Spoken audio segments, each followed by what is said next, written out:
Good. So a very warm welcome to everyone, and an especially warm welcome to Akashapala here. Yes, so Akashapala is my very good friend who has come over to, well, talk with us.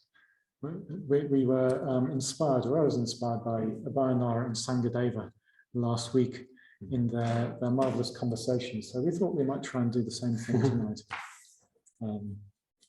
So first of all, Akashapala, what does your name mean? Well, I'm glad you asked me. I wasn't expecting this question. Yeah. So Akasha, that part of it means space, or some translations are sky or openness, things like that. So it's a very kind of open part of my name. And then the second part, Pala, is it means protector or guardian. So in a way, there's this sort of a tension in the name between those two things. This kind of part of me that wants to be very expansive, and this part of me that wants to be protect and sort of hold a space. So there's a sort of something for me to work with in there, I think, between those two parts of the name. But I'm very pleased with my name. It's Vajrapriya very kindly gave me, for those of you that don't know, he was my preceptor, or the man that gave me my name. So yeah, it's a very nice name, I think. So thank you very much. Great. Maybe we'll hear more about that later. Yeah. And what are we doing here? What are you in Shrewsbury today? Well, I thought you looked like a nice bunch. I thought I'd come and see. But the truth is, I've joined a chapter here, like a group for order members, in case anybody doesn't know that. So yeah, there isn't a chapter at the moment where I live in Vajrasana, which isn't too far away. It's about an hour and a half away. So I've been very kindly invited by the order members here to come and join them in their group, which I went to the first one 2 weeks ago online, because we had a little COVID happening in Vajraloka. So it didn't quite work out. So I think I was supposed to be here 2 weeks ago, but I actually turned up this week, 2 weeks later. So yeah, so we had my first in-person chapter in Shrewsbury, and I'm keen to get more involved with the Sangha here, because after all, it's not too far away, and you look all right to me. You don't look too scary. So this is my goal, to be more involved with the Sangha. So thank you for having me. Yes, well, I hope that all works out. It'd be lovely to see more of you here, Akashapala. Yeah. So tonight, what we're going to do is kind of two things. One is give an opportunity for Akashapala to introduce himself a little bit, and the other is to introduce another talk by Sangharakshita. And I hope it'll work out that those two things aren't too different. I hope you'll see the relationship between these two things. Because the talk that we're going to look at is under the heading of in our centre's vision of passing it on. So passing on the lineage of responsibilities, the lineage of practices, the lineage of teachings. This is a sort of, I'm not quite sure where this particular list came from. These different lineages. So there's this sense that part of what the centre is about is helping pass on this lineage that we have. Because after all, we're here because there is an unbroken lineage of teachers heading back to the Buddha, which is quite a remarkable thought, really, isn't it, when you think about it? There's people over the years, have put in the legwork into practicing the Dharma to a sufficient depth that they can effectively pass it on to other people. And that process has carried on and on and on and on all these years. And we are the lucky recipients of that. And maybe we feel some kind of responsibility to help in the process of passing that on. That's certainly part of the trustees' vision of what the centre's about. And the talk that we're going to look at today, like most of these talks, you could put it under any of the four headings we have. We have the heading of awakening, the heading of spiritual community, the heading of passing it on, and the heading of altruism. So you could put it under any of these, but it seemed to fit particularly well under passing it on. And it's a talk called The Nucleus of a New Society, the nucleus of a new society. And I'll just give you a bit of context for this. It was given comparatively late, certainly compared to the last talk we had. It was given in 1976. It was in the Brighton Pavilion. Sangharakshita gave a series of 4 public talks in the Brighton Pavilion, which came under all the talks were called Buddhism for Today and Tomorrow. And there's even a little booklet you can get called Buddhism for Today and Tomorrow. So 4 talks, which were explorations of a poem that he had written called The Four Gifts. The Four Gifts. So the sense here is that Bhante Sangharakshita feels that the FWBO, as it was then called, Friends of the Western Buddhist Order, was sufficiently mature, if you like, that he could feel that this is a gift that is being offered to the world. The FWBO, what we now call Triratna, is a gift that is being offered to the world. And in the heart of the FWBO, in the heart of Triratna, there is this order, this collection of order members. So what the talk does is explore, it's largely a autobiographical talk. How did he come about starting out this order?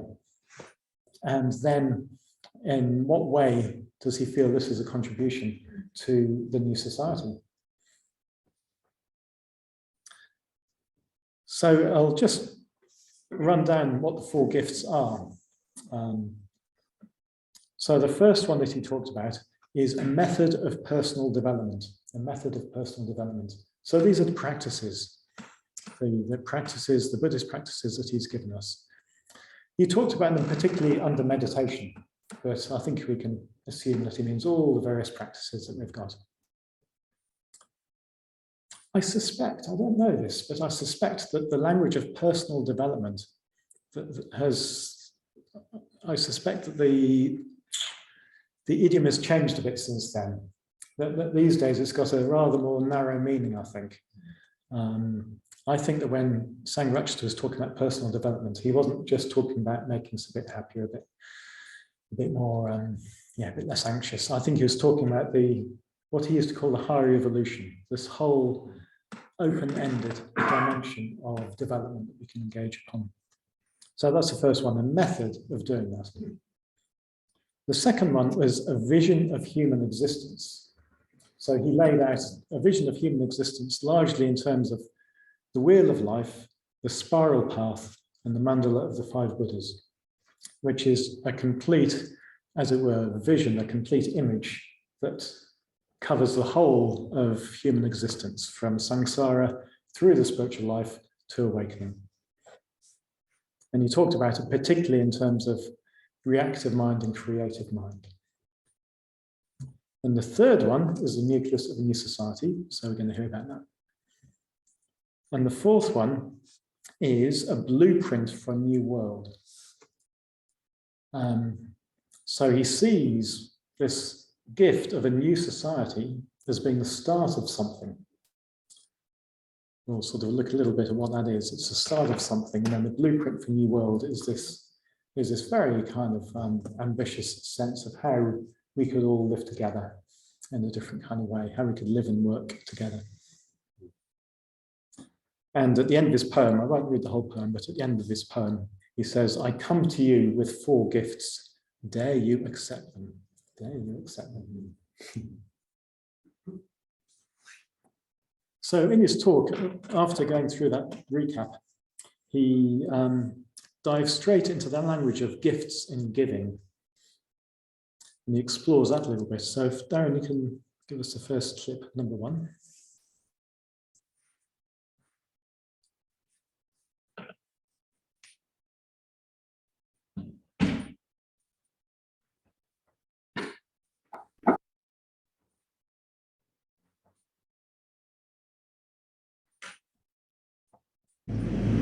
And we may say that where Buddhism is, where the Dharma is, to use the more traditional term, there is giving.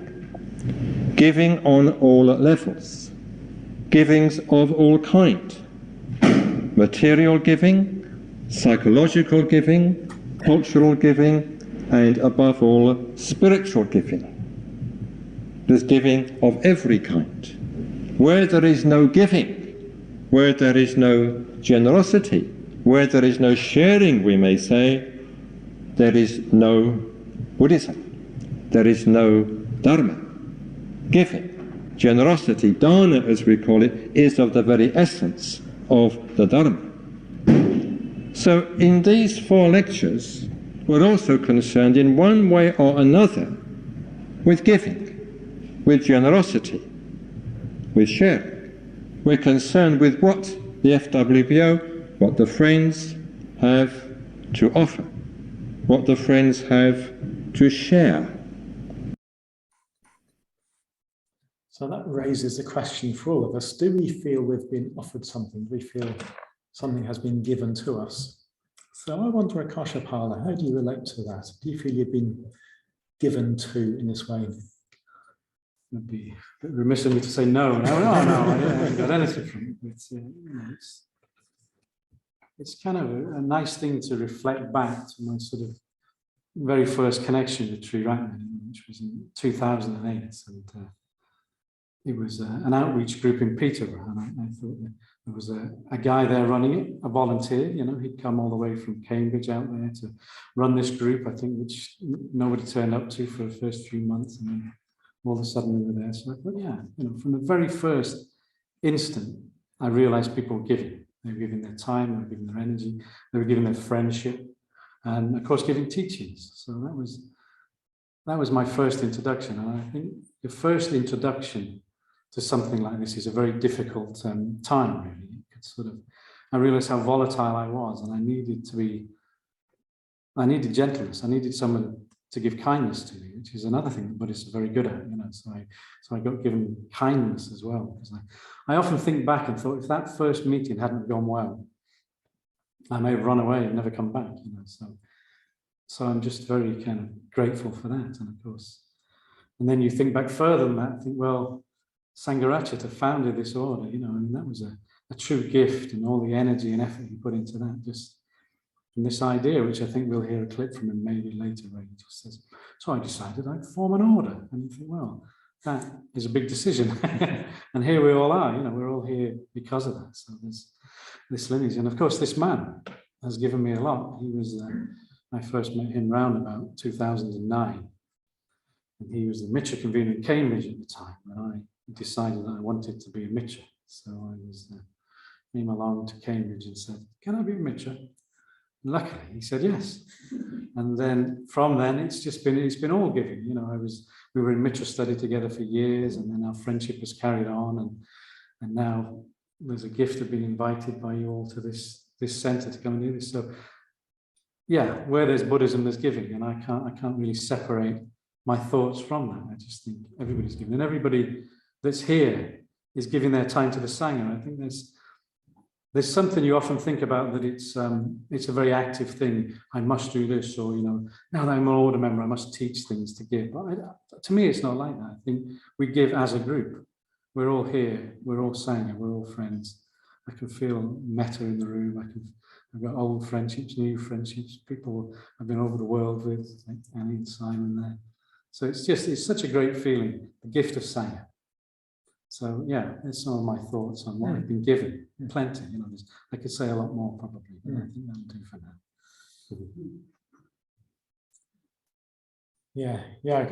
I can feel for myself. It's so easy to kind of just take this stuff for granted, that there's a Buddha center, there's people teaching, therefore that's their job. Their job is to give, and there's people whose job it is to give out teas and all the rest of it. But of course, everyone is doing this for the love of it.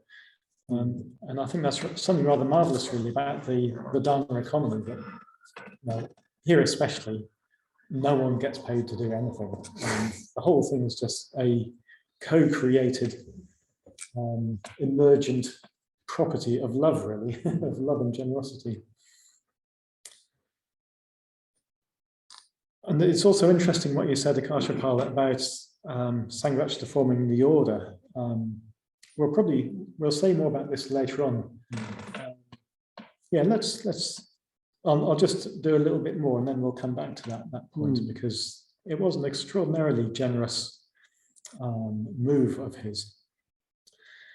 So in the talk, the next thing that Sangharakshita does is give us a bit of biography, this autobiography. He starts from the age of 16 when he first realized he was a Buddhist, and then he takes us very briefly through his trip out to India in the war, and then staying on after the war and becoming a homeless wandering mendicant, and then becoming ordained as a bhikkhu, as a Theravada bhikkhu, ending up in Kalimpong. He was in Kalimpong for 14 years, had a very, very rich time there. He met all sorts of interesting Buddhist teachers, Tibetan teachers coming out of Tibet. This was in the 50s, took initiations from them. He also got involved in the Dharma revolution, in the Dr. Ambedkar's conversion to Buddhism, and the hundreds of thousands of new Buddhists there. He was very influential there. So he had this tremendously rich time, during which he also stayed in touch with the Western Buddhist world. He did lots of correspondence, and he was very happy there. And then in 1964, he got this invitation from England to return to try to heal a rift between the two main Buddhist organizations in England at the time, maybe Britain, the Buddhist Society in London and the Hampstead Buddhist Vihara.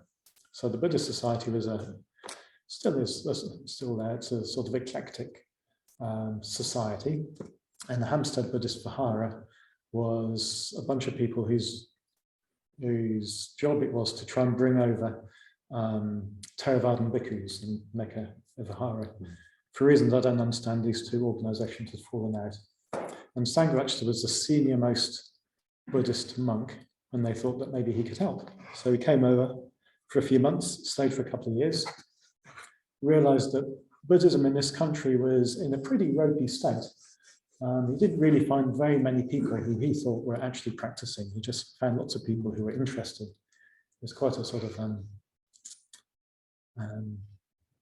there's sort of interest, intellectual interest, but not very much Dharma practice going on. And he thought that he would stay. He thought there's a lot of potential here, and he thought he'd stay and sort of plug into this scene that he'd found, that he felt as being quite effective working through these. Working through the different organizations which were there. He was traveling around different Buddhist societies around the country. He returned to India to say goodbye to his friends, to tie up his affairs. And while he was in India, he was uninvited. He received a letter to uninvite him coming back to Britain. So we can conjecture what that was all about. As Sangharakshita says, he'd stepped on people's toes quite heavily. Anyway, let's hear clip number 2, which is when he realizes that he's been uninvited. Now, when I read that letter, I at once grasped its significance. No, not that significant. I saw, as it were, into the future. I remember it very vividly. Standing there with this letter in my hand, I was in Calcutta at the Mahabodhi Society's headquarters. I was on my way up to Kalimpong, and a friend was going up there with me. And I said to this friend, I showed him the letter, "Do you know what this means? Do you realize what this means?" And he said, "No. What does it mean?" And I said, "It means a new movement." So this is what I saw, or what I foresaw, then, on the spot, in a flash, as it were, that this means a new movement. So it's as though I saw then, or I did see then, the FWBO. Can you hear okay at the back of the room?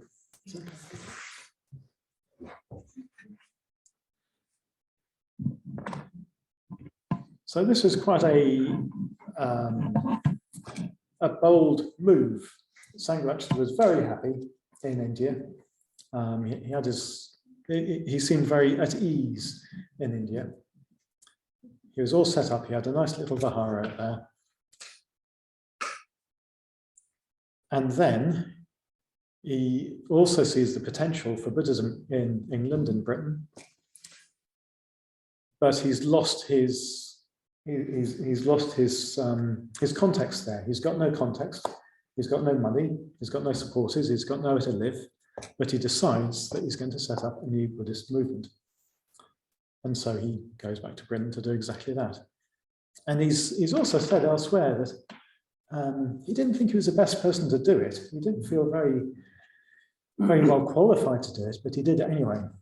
So I think this is another aspect of the giving that you're talking about, Akashapala.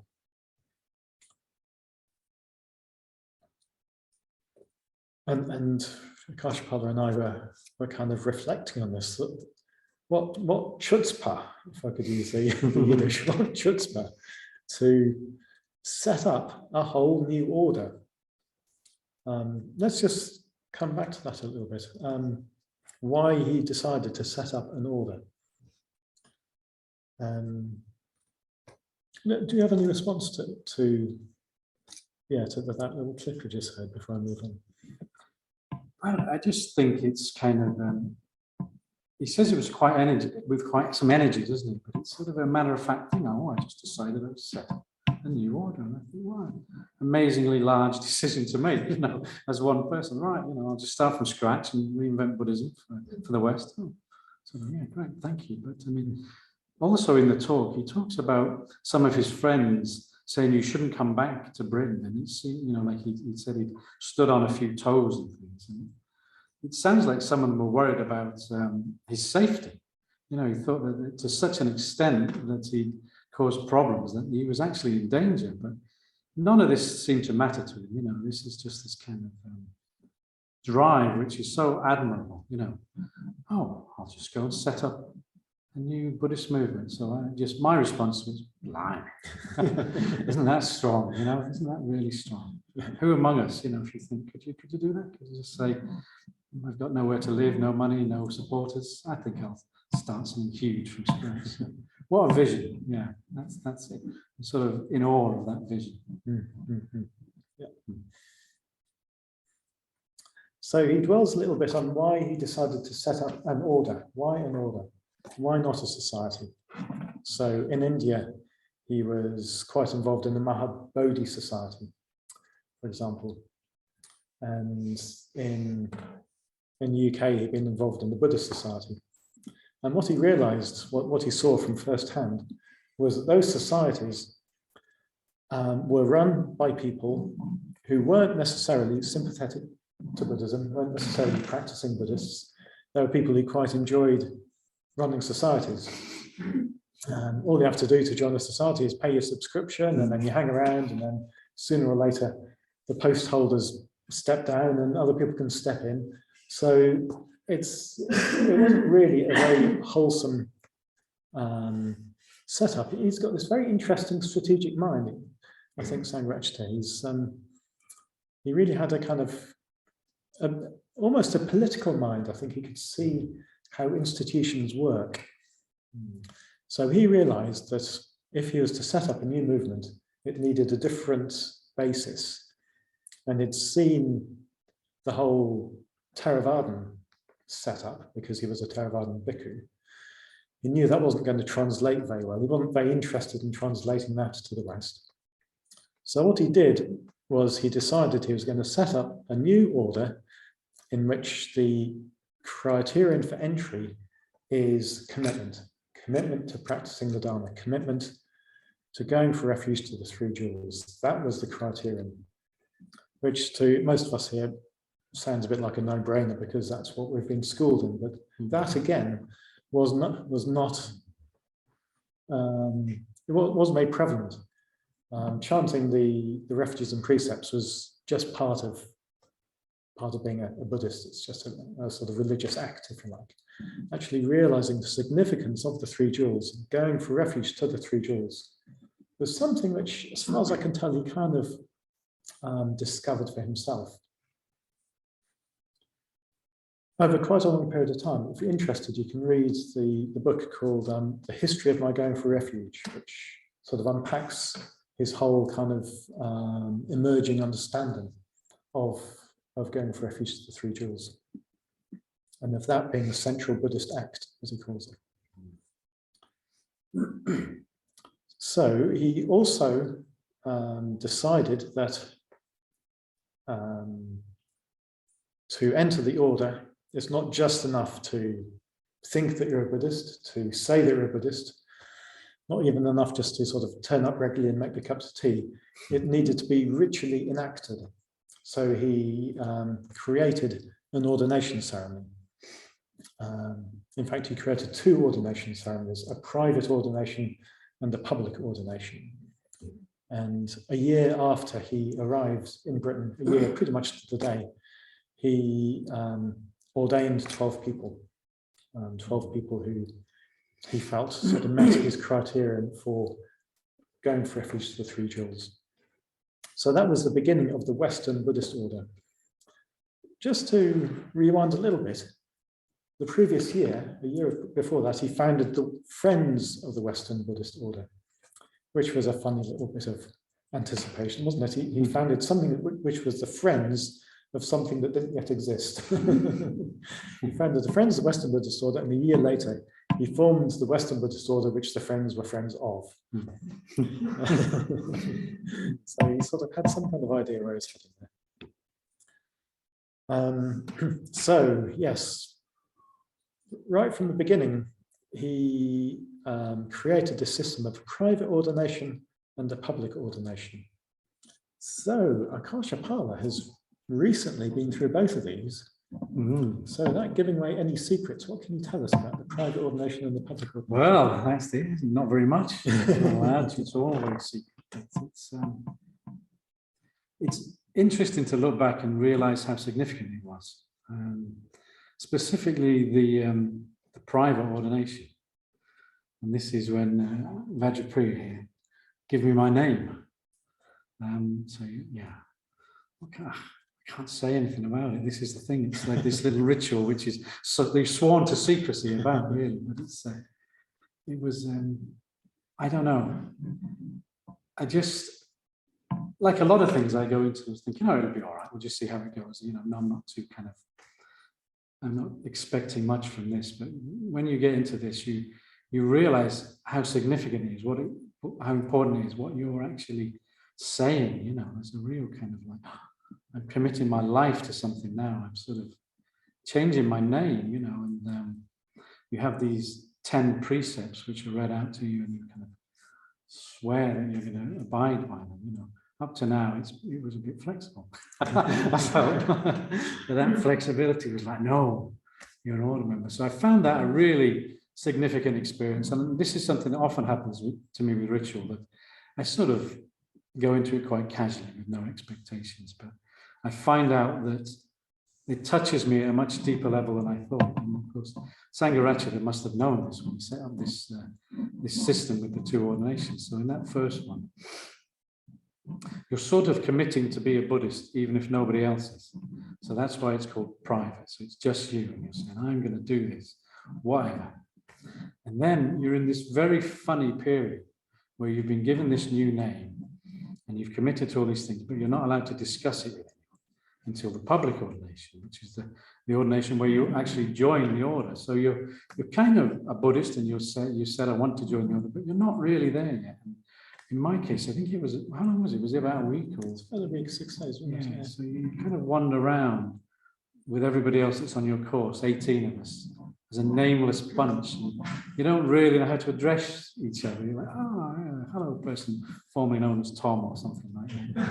You're in this weird state until you know, it's kind of opened up to the public and you actually become an order member, which again was another very significant event, you know, just to see all my brothers there getting ordained. So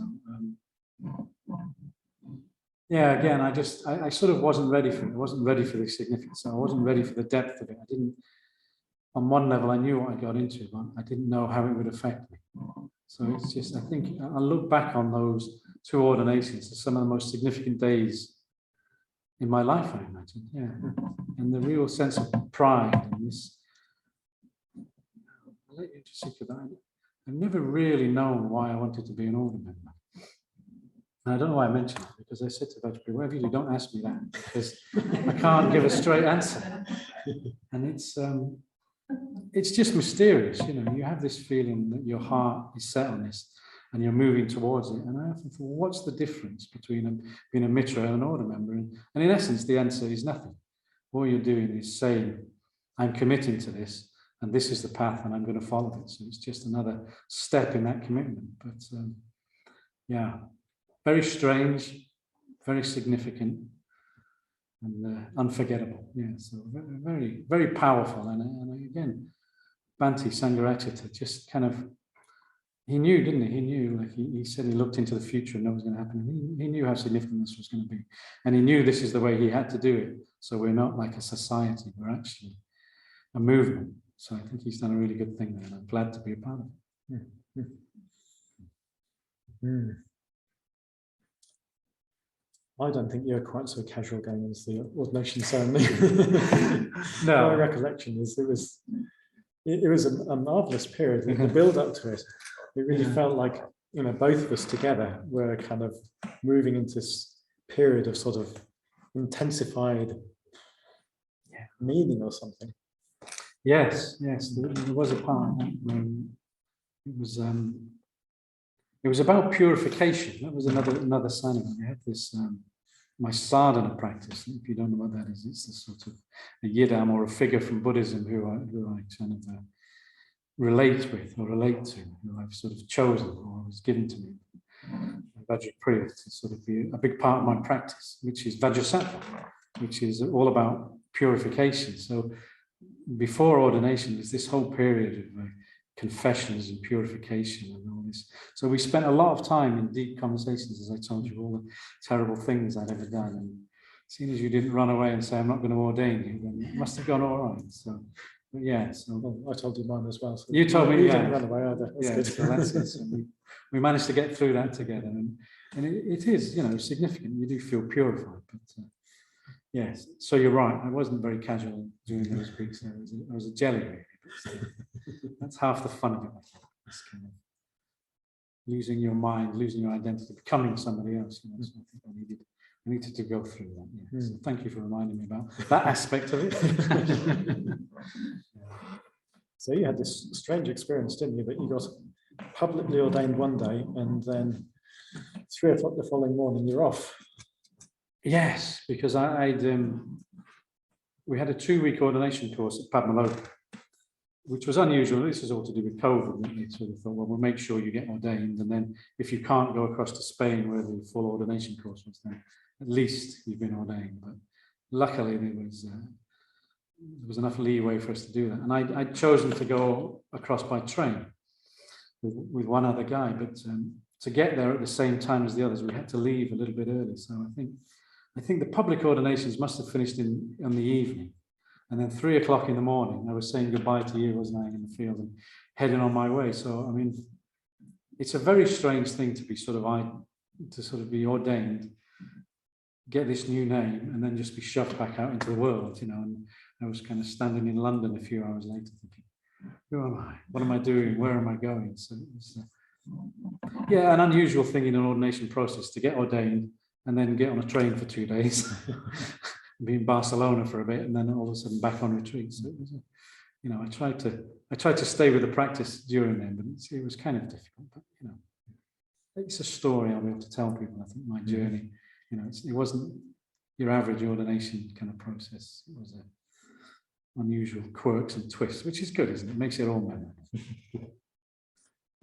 And so then you went into what, 10.5 weeks of 11.5? 11.5, beg your pardon, 11.5 weeks in Vajrapriya in Spain as an order retreat rather than, so usually when people get ordained in Spain, they go as a mitra, and sometime in that process they become an order member and then they come back again. But you all went out as order members. Yeah. But you've got nothing really to compare it with, but do you have a sense that changed things, that you all arrived as order members and you had this long retreat? Yeah, I like the way it happened. I like the way that I got ordained quite early on, in this country. And then, although I had nothing to worry about anyway, but I just thought, good, that's something I don't need to worry about. We're all order members. We're all going to be out there together.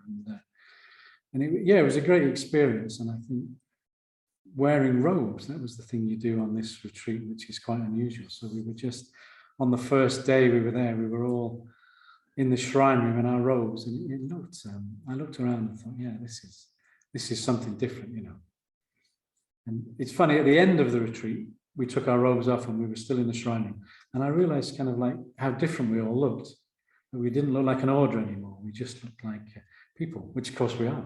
But there was something about that retreat where we all wore robes and did the same thing, and it was all very simple. But we just, it was very kind of bonding, really. I'll never forget those 18 or 17 other people that I got ordained with. You make such good friendships in something like that for 11.5 weeks, nearly 3 months, whatever it is out there. The routine was very simple. And I think one of the biggest things that occurred to me, I thought, oh, this is such simple and such a joy to have such a chance to have such simpleness. And then you come home and you think, I'll be able to just carry that on. I'll just, I won't go back to all my old habits and everything will be fine. But no, they sneak back in. So when we were leaving the retreat, the organizers and the leaders, they said to us, you don't know this now, but when you get back, you really cherish this time and you wish that you were back here in this simplicity. And I was like, no, I don't want to go back and watch YouTube, But within about a week, I was in that place. I wish I was back there again, So you only get one ordination retreat in your life, and I've done it, I'm afraid. So that's a one-off experience. But no, I'd love. It's made me realize how important these things are. I can go back there and do long retreats, So yeah, maybe support an ordination retreat at some stage. Yes, it's possible. More ways to give. Yep.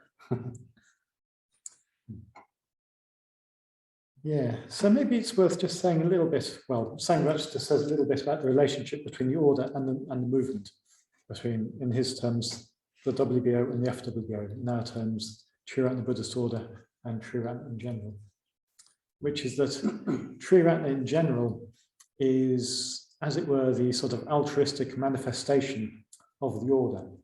Sangharakshita calls it the instrument. It's slightly sort of mechanical sound. The instrument of for the order to give.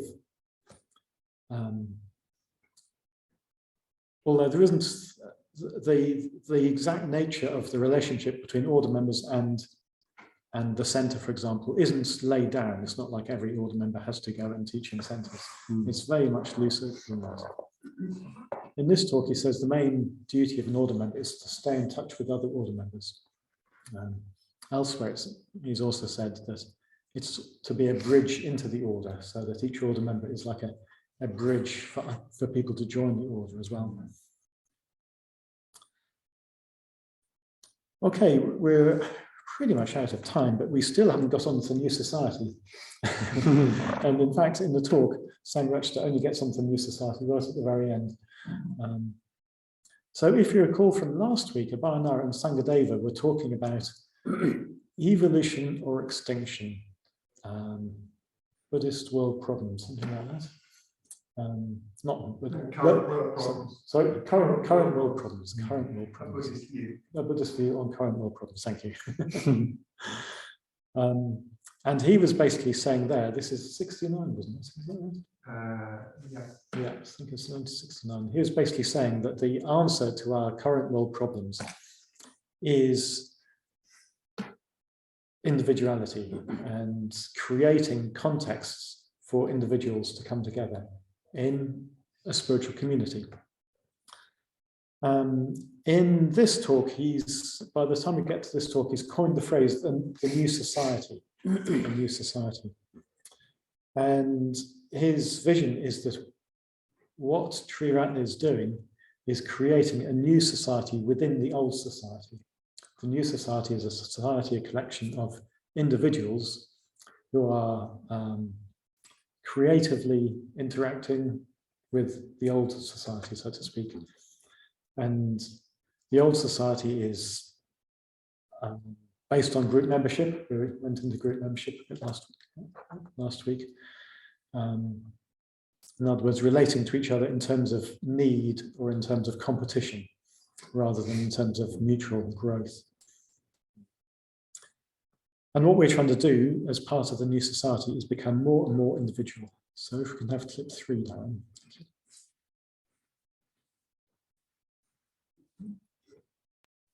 It tells you a bit about what it means. As one becomes first a friend, then a mitra, then an order member, then a kalyana mitra, one becomes more and more of an individual. Not more and more of an individualist, of course. More and more of an individual.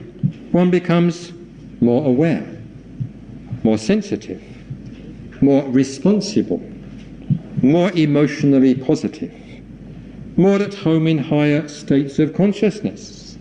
And one has a clearer and ever clearer vision of human existence. In other words, one develops. Not, of course, that one ceases to develop when one becomes an order member. Indeed, it's only then, one may say, that one's real development begins. As I sometimes say, one only really starts to learn when one has to teach. Not only that, the more one becomes an individual oneself, the more one develops, the more one relates to others also as an individual. The more one relates to them on the basis of ideals, of common spiritual ideals. And within the context of the order, this means that one relates to them more and more on the basis of a common spiritual commitment. That is to say, commitment to the 3 jewels.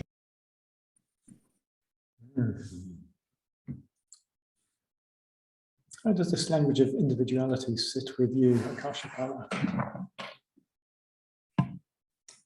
Well, it's an interesting topic, I think, isn't it? You know, that you start off as an individual, and he sort of he has this language of individualistic or true individual. So I kind of think, like, well, how do I become that?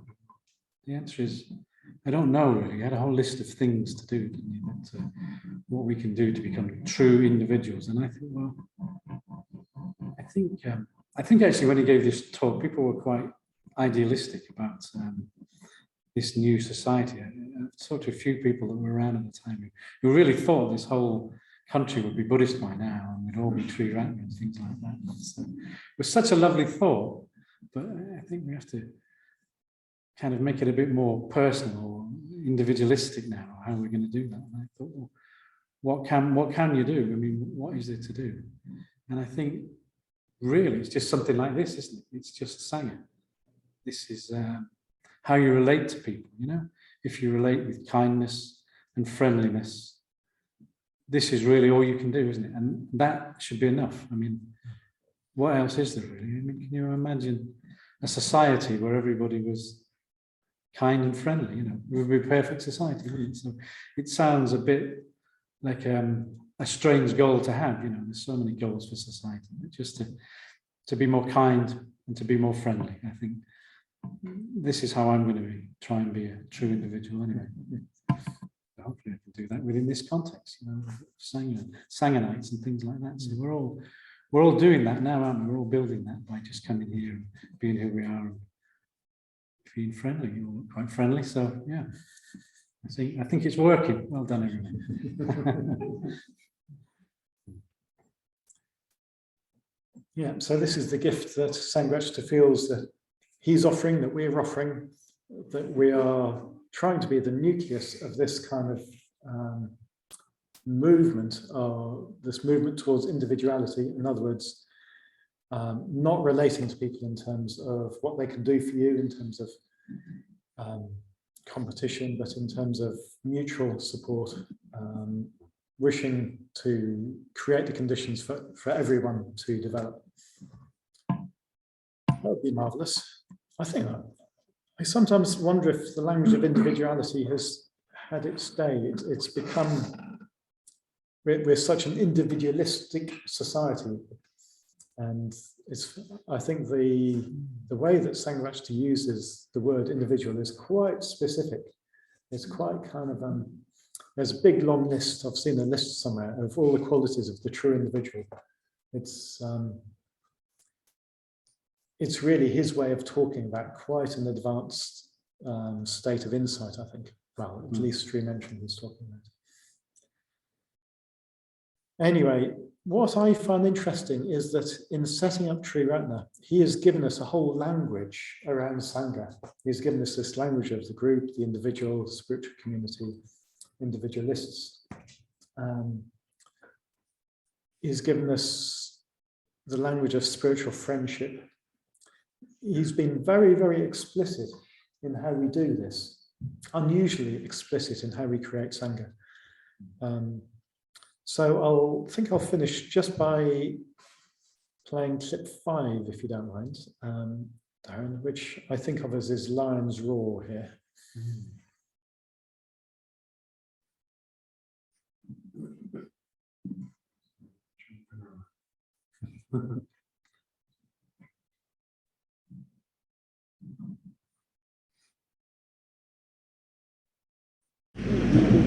I'm quite aware that there are other spiritual movements in this country and in the West. And I'm quite aware that some of them have certain features in common with the FWBO, and that they too offer something which is of value. At the same time, I'm convinced that none of them offers it in such a clear or such an uncompromising or such a complete form as does the FWBO. Well, there's a thing. Whether it's still true these days, who knows? Let's hope not, eh? Let's hope that there's lots of other people who offer such clear, explicit, uncompromising visions for becoming an individual. But anyway, that was how he felt in 1976. And I think, comparisons aside, it is an extraordinarily clear and uncompromising vision that he's given us. So before we finish, any final comments from you, Akashapala? What does this talk leave you with? Yeah, it's quite idealistic, but as you say, it's just, to me, it's the vision, you know, the part at the beginning where he said, I just thought I'd form an order now, you know, I just can't get my head around that statement.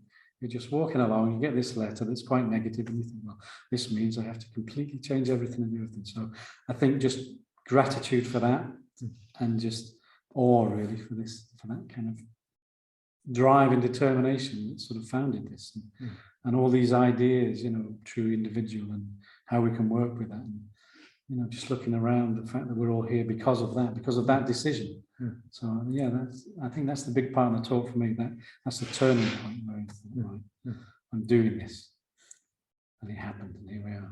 So yeah, very bold. Yeah, very bold. Yeah.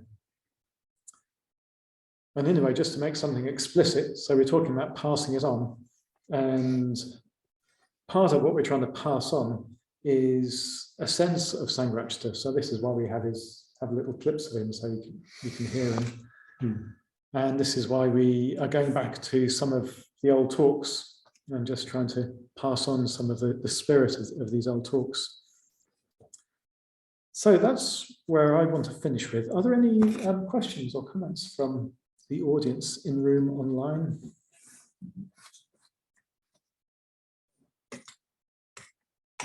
I was just going to suggest the word authenticity for individual. Because we're talking about individualistic and individual, and that might not be a good word to use in current times now. I'm just wondering about the word authentic. Yeah, it's funny. I mean, authenticity is a very strong value these days, isn't it? I was just having this conversation with someone the other day. It's a very important value, and I think it sometimes takes the claim as being the only value. It's like if you're authentic, you can sort of, nothing else matters. as long as you're authentic. And I think that it's one value amongst others, like individuality, really. So trying to find a word that kind of holds everything that Sangharakshita has loaded into the word individual is quite difficult. But we'd really have to try and pull apart and unpack everything he's laden into individual. So it means, for example, he talks about being more and more aware and more comfortable in higher mental states. And there's a whole load of stuff, more and more responsible. Yeah.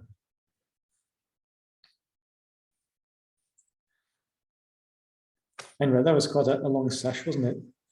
Wasn't as long as the original talk, I can assure you.